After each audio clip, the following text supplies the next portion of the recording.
చంద్రబాబు గారు అయితే మా రాజధాని రైతులు గోడు పట్టించుకోవా బాబు, మీకు చెప్పదగిన వాళ్ళం కాదు మేము. మమ్మల్ని ఆ రోడ్డు మీద పడేశారు 10 ఏళ్ల నాడు. 10 సంవత్సరాలు అయింది మమ్మల్ని రోడ్డు మీద పడేసి.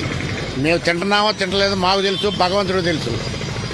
మీకేం తెలుస్తుంది? వాళ్ళ పిల్లల బళ్ళులో జారవాలంటే ఒక్కొక్కళ్ళ కళ్ళమ్మ నీళ్లు తిరుగుతున్నాయి. నోట్ల మీద నోట్లు రాసి వడ్డీల మీద వడ్డీలు తీసుకొచ్చి పిల్లలు చదివాల్సిన పరిస్థితి ఏర్పడింది. మరి కౌళ్ళు ఇస్తా ఉన్నారు, ఇంతవరకు కౌళ్ళు ఇవ్వలేదు. మరి మాకు ఎటువంటి సదుపాయాలు లేవు మా రాజధాని రైతులకి.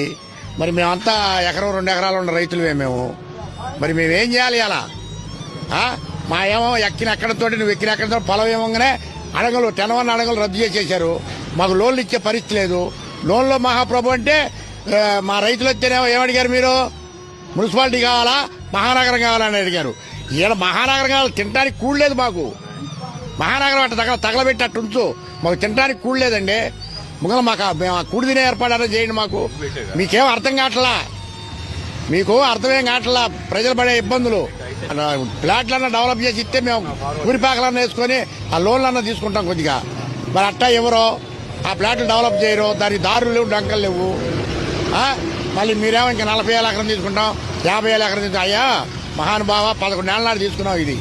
దీన్ని డెవలప్ చేసి ఎవరు అద్దురాళ్ళు వాళ్ళకి వేసి నువ్వు 44 ఎకరాలు కాకపోతే 40 లక్షల ఎకరాలు తీసుకో, ఎవరికి ఇబ్బంది లేదు. ఎటువంటి సహాయ సహకారాలు ప్రభుత్వం తరఫున లేవు.